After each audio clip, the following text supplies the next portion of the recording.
دیکوان دیدارکا روزنامه‌وانی روزنامه لاکروا یا فرانسیک و ایواری روژا 16 و هیوه جلوی روزنامه‌وان فرانسوا دالاسون ادگل دهات انجام دان سعدی احمد پیرا اندام مکتب سیاسی ایکتیان شیمانیا کردستان رونکرنن بدوی درباره روشو کاودان نافخوی عراقی و شر دجی داعش و پاشا روژا باشر موصل لپشتی داعش و پیوندین دناف برا هرمه و بغدادا خستنا برچاف.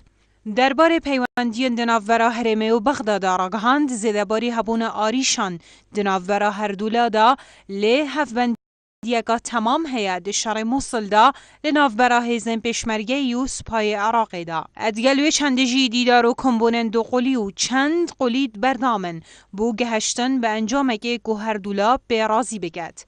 درباره ریفراندوم جی سعدی احمد پیرا اندام مکتب سیاسی ایکتی راگهاند.